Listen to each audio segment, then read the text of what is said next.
اور زیادہ تر حکومتی ارکان کو یہی گلا رہتا ہے کہ ہم جو بات کرنا چاہتے ہیں وہ ہم سوال اٹھا ہی نہیں سکتے، کیونکہ ہماری جو پارٹی ہے پارلیمانی پارٹی اجازت ہی نہیں دیتی۔ اب یہ سارے جو قواعد و ضوابط ہیں، اس کے بعد بھی اگر سینیٹر رضا ربانی نے یہ سوالات اٹھائے ہیں تو اس کا مطلب پھر صاف صاف ہے کہ پاکستان پیپلز پارٹی کی رضامندی سے یہ سوالات اٹھائے گئے ہیں، اور یہ چاروں سوالات جو ہیں یہ پاکستان کی سلامتی سے متعلق ہیں۔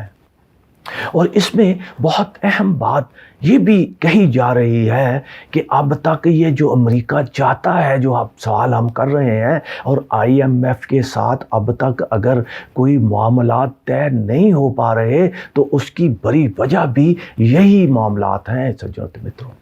اب اس میں حقیقت کیا ہے، صداقت کتنی ہے، یہ تو وہی لوگ بتا سکتے ہیں جو سارے معاملات کے اندر انوالو ہیں یا باخبر ہیں۔ ہم نے تو وہ بات کی جو سینیٹر نے اپنی پریس ریلیز میں اب تک سامنے آئی، وہ میں نے آپ کے سامنے رکھ دی ہے کہ امریکہ کیا چاہتا ہے۔ لیکن یہ سارے معاملات میں سجنوں متروں وزیر اعظم پاکستان کیوں خاموش تماشائی بنا ہے؟ اب تک اس نے کیوں مشترکہ پارلیمنٹ میں جا کر کے ان 4 اہم سوالات کے جواب کیوں نہیں دیے؟ وزارت خارجہ کیوں خاموش ہے؟ بھلے اس میں کوئی شک نہیں ہے کہ ہمارے وزیر خارجہ جو ہیں وہ پاکستان تو صرف وزٹ پر آتے ہیں، زیادہ وقت تو وہ باہر ہی گزارتے ہیں، لیکن ان کے سیکٹری، ان کے دیگر دوسرے لوگ جو ہیں انہوں نے تو بتایا ہوگا۔ یقیناً رضا ربانی نے بھی یہ سوال اٹھانے سے پہلے اپنے جو چیئرمین ہیں بلاول بھٹو سے مشورہ تو کیا ہی ہوگا، تبھی وہ اتنے اہم سوالات جو پاکستان کی سلامتی سے متعلقہ ہیں وہ اٹھائے ہیں انہوں نے۔ اب وزیر اعظم کب آ کر پوری پاکستان کی قوم کو ان 4 سوالوں کے جواب دیتے ہیں نہیں دیتے، لیکن ایک اہم معاملہ اس کے ساتھ جڑا ہے سجنوں متروں، وہ میں آپ کے سامنے رکھ دیتا ہوں۔ پاکستان کے خلاف ہمیشہ بھارت کے لوگ ہرزہ سرائی کرتے ہی رہتے ہیں۔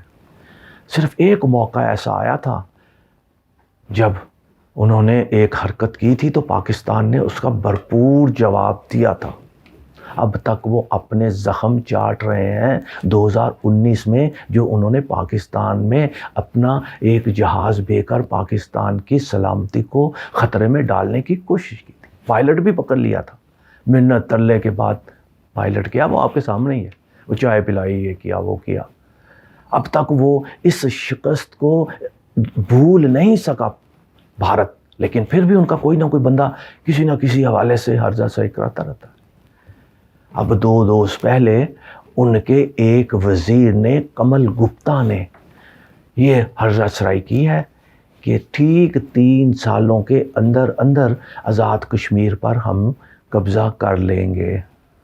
انہوں نے ہمیں یاد دلایا کہ ہم ہی تھے، یعنی ہماری ہی پارٹی تھی بی جے پی، جنہوں نے رام مندر کی تعمیر پہ راہ ہموار کی تھی، جنہوں نے مقبوضہ کشمیر کے حوالے سے جو آرٹیکل تھا اس کو منسوخ کیا تھا۔ اب ہم 3 سالوں کے اندر پاکستان کے آزاد کشمیر پر قبضہ کر لیں گے۔ یہ 4-5 روز ہو گئے اس ہرزہ سرائی پر، لیکن پاکستان کی حکومت سے، وزارت خارجہ کی طرف سے اس ہرزہ سرائی کا ابھی تک کوئی بھرپور جواب سامنے نہیں آیا، کیونکہ پاکستان میں تو سیاست کھیلی جا رہی ہے۔ عمران خان کو پکڑ لو، عمران خان کو گرفتار کر لو، فلاں کو یہ کر دو، وہاں کو وہ کر دو، اس کے کیس ختم کر دو۔ حکومت کو تو اس سے زیادہ کچھ نہیں ہے، عوام کو 1 روپے کا فائدہ نہیں ہوا۔ لیکن چلیں، وہ ہمارے اندرونی معاملات ہیں، لیکن ہمارا اصلی دشمن اگر وہ اس طرح کے ارادے رکھتا ہے تو پھر اس کو منہ توڑ جواب دے گا کون؟ یہ موجودہ حکومت دے پائے گی؟ دیکھتے ہیں رضا ربانی کے 4 اہم سوالات کے جواب وزیر اعظم کب دیتے ہیں، اور اس ہرزہ سرائی کا وزارت خارجہ کب جواب دیتا ہے اور کیا جواب۔ پاکستان زندہ باد۔